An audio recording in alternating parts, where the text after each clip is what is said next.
Hello mga kamamshi! Kamusta? For today's mini video mga kamamshi, mag-is na nga aking asawa para magtrabaho. Naisipan ko nga syempre bilang nanay magdinis ng bahay. Inuna ko nga pala ang aming higaan mga kamamshi. Tinupi ko lang ang mga kumot at pinagsama-sama ang unan. Pagkatapos nga niyan, sinunod ko na din ang higaan ng aking junakis para naman pag-uwi dito. Okay na siya at may mahigaan na. Sinunod ko na din yung mga jacket na pinagsabit-sabit ko dyan. Hindi ko na nga muna ginamit yung kuna kasi natabi ko pa ang baby ko sa akin. Pagkatapos nga niyan mami, sinunod ko na yung ukay-ukay na tinda ko. Ayan na, may napili pa nga sana ako dyan. Kaso lang napakarami ko lang namain. Mas marami pa akong namain kesa yan sa mga manonood ko. Makwento ko nga mga kamamshi, yung nakaraang araw, nag-live ang asawa ko. May masasabi tayong nanonood, 6, 5, mga ganun. Pero sa 5 na yun, 1, 2 lang ang nag-mind.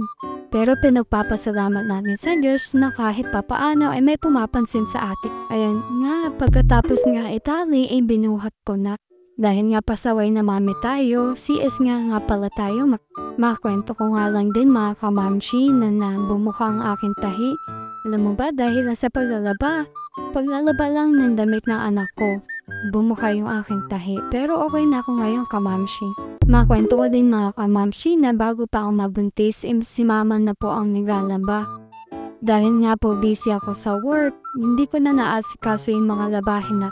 Pero yung mga ganyang bagay mga kamamshi, ay pinagpapasalamat ko dahil nga kahit na may asawa na ako, nandiyan pa rin siya para tulungan ako sa mga bagay-bagay. Maraming ang magsasabi dyan na nag-asawa ka, dapat handa ka sa mga responsibilidad mo lalo na pagdating sa bahay. Alam ko naman yun mga kamamshi.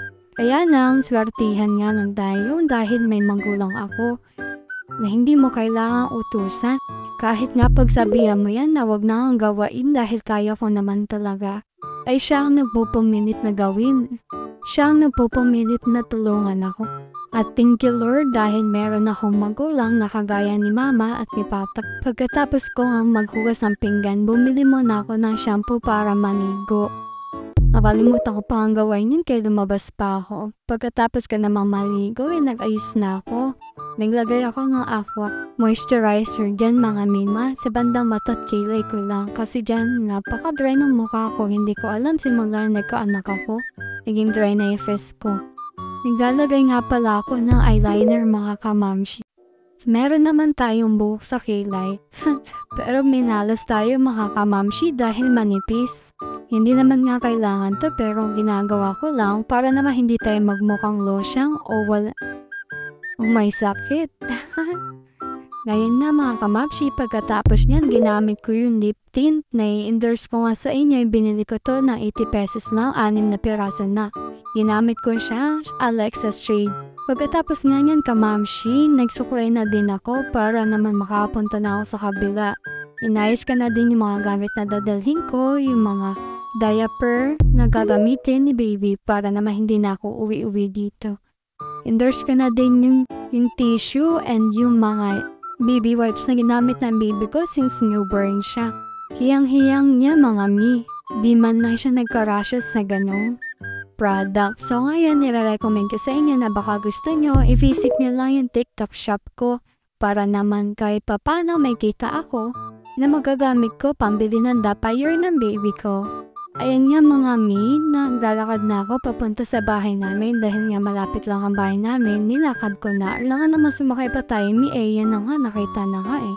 So yan, pagdating ko nga sa bahay mga mima, pinalitan ko nga ng diaper yung baby ko. Dahil nga meron ng kargado at hindi ko na din pinapatagal sa kanya yung diaper namin naman para iwas rashes na din tayo. Pero since andito na tayo, endorse ko na din yung diaper na gamit ng baby ko, Korean diaper mami. Since newborn siya, yan na yung ginagamit niya. Nakapag-try kami ng ibang diaper mga mi, 1 beses lang.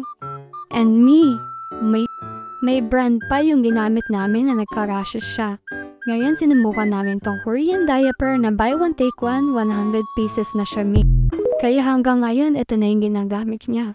Kung gusto mo nga subukan mga mi, visit mo lang yung TikTok shop ko mi. Pagkatapos ko ang palitan yung baby ko, ayan, nakikipagkwentuhan na ako kay mama kasi ayan na lang din yung time namin. Minsan kasi busy ako, busy din siya. Pero mi, kahit busy yan, every morning kinukuha niya yung baby ko. Inaalagaan niya. Isa pa sa pinagpapasalamat ko mga mi, nabusog na busog sa pagmamahal ng aking baby. Pagdating pa lang sa mga kapatid ko, sa mama at papa ko, ay masasabi ko na hindi siya lalaki ng kulang sa pagmamahal. Naubos na nga din yung oras namin, di ko na alam kung ano sumunod na ginawa namin ni mama o pinag-uusapan namin. Ewan ko ba, nasa panahon ngayon, hindi na mawawala talaga ang pagchichismisan, no? Pero dahil nga yan, napansin ko nga yung baby ko nakikinig, yan nilalaro ko na. Baby pa lang, mimosa na. At isa pa nga, Diyos ko, yung baby ko, ayaw niya na binubuhat siyang pahiga. 2 months old pa lang siya. Gusto niya na nakaupo at tinatayo na nga ang leeg. At mahilig na din niya humarap sa camera. Advance na mag-isip tong baby ko. Hay, bagala mo ng anak. At yun na nga lang mga kamamshi. Sa susunod ulit. Salamat!